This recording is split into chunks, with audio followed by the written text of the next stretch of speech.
the media, and fellow South Africans.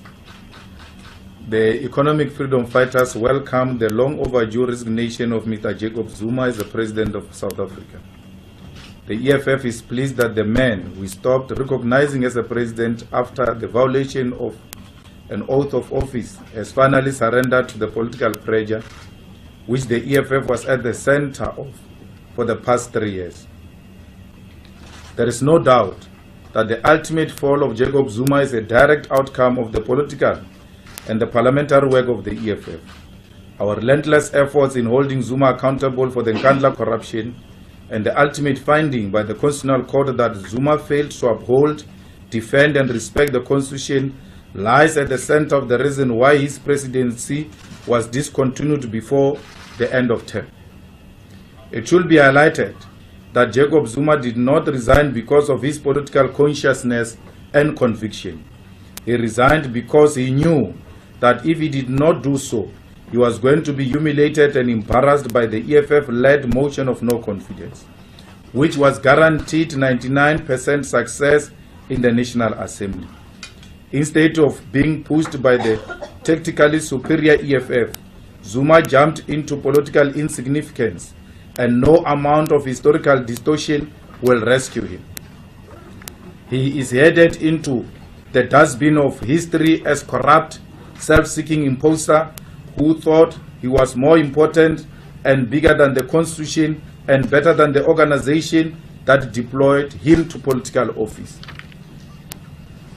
In his ignorant, arrogant and political illiterate articulations, Jacob Zuma says he does not know why he had to leave the office of president, because those who engaged with him about his resignation are afraid and actually very scared of him, and we wish to take this opportunity to remind him of his many sins, but because there are many, we'll just say the few.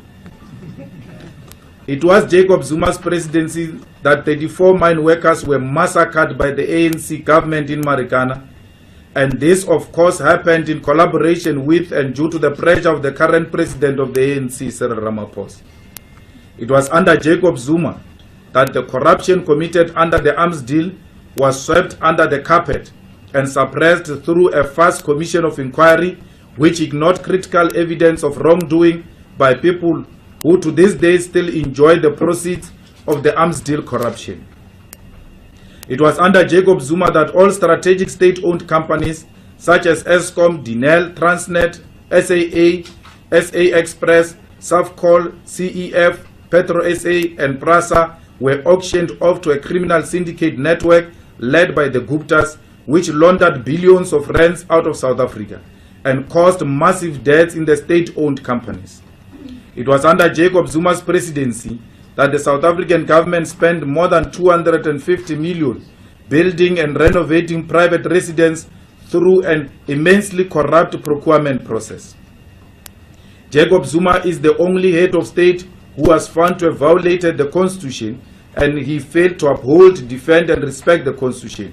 Violation of the Constitution is not a minor issue and should on its own constitute a legitimate reason for resignation as president and head of state. It was under Jacob Zuma that the strategic fuel reserves were illegally sold because certain individuals were paid bribes, to the extent that South Africa currently do not have strategic fuel reserves needed in case of emergency.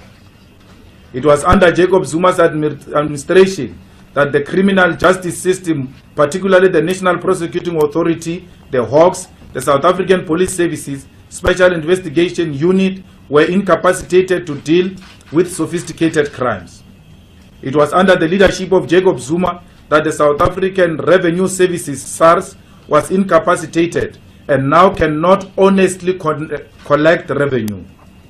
It was under Jacob Zuma that the state dismally failed to deal with illicit financial flows, tax avoidance, and money laundering because Zuma's friends were busy shifting billions of rands out of South Africa.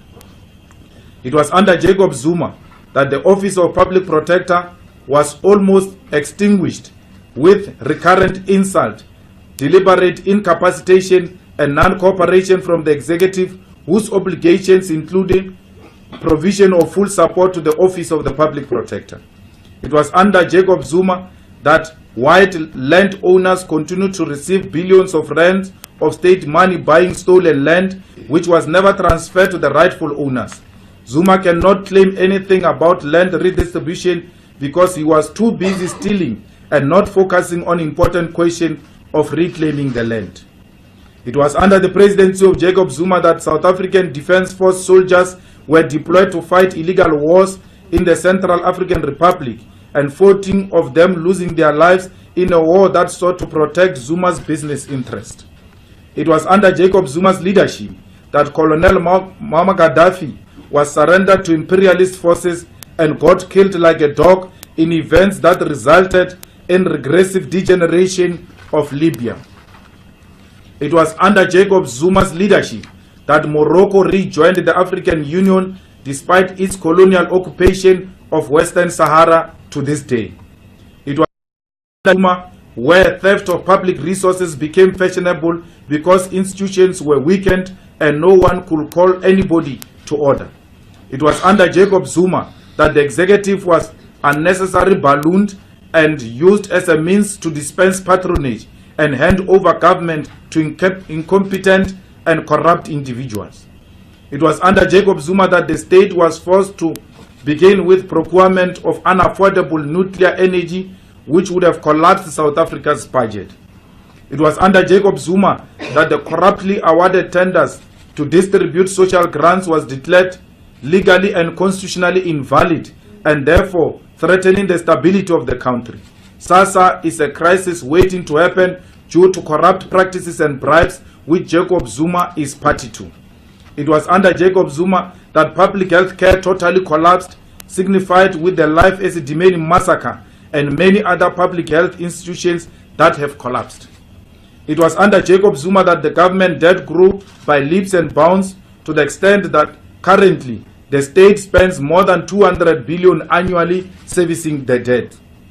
It was under Jacob Zuma that state-owned companies accumulated a lot of debt due to corruption, with Eskom currently owing more than 470 billion. It was under Jacob Zuma where the appointment of ministers and board members of key state-owned companies was shifted to the Gupta's-led criminal syndicate. It was under Jacob Zuma that the frequent cabinet reshuffles were conducted not with the purpose of improving government services to the people, but with the aim of perpetuating corruption and theft of public resources. It was under Jacob Zuma that the intelligence services were used for corrupt and narrow personal purposes, instead of being used as a means to protect South Africa from security genuine threats. It was under Jacob Zuma that the public broadcaster, the SABC, was significantly weakened and rendered dysfunctional through appointment of incompetent individuals into boards and management of the broadcaster. It was under Jacob Zuma that a relatively progressive minerals and petroleum resources development bill was not passed into law because Zuma was still protecting his own business interest, therefore causing massive uncertainty in the mineral sector. It was under Zuma that unemployment grew significantly and no real sustainable jobs were created. It was under Jacob Zuma that the economy stagnated and a huge number of South Africans live below poverty line. It was under Jacob Zuma and because of Jacob Zuma that Parliament was militarized, with police, the defense force, and violent bouncers deployed and employed to intimidate and suppress members of Parliament.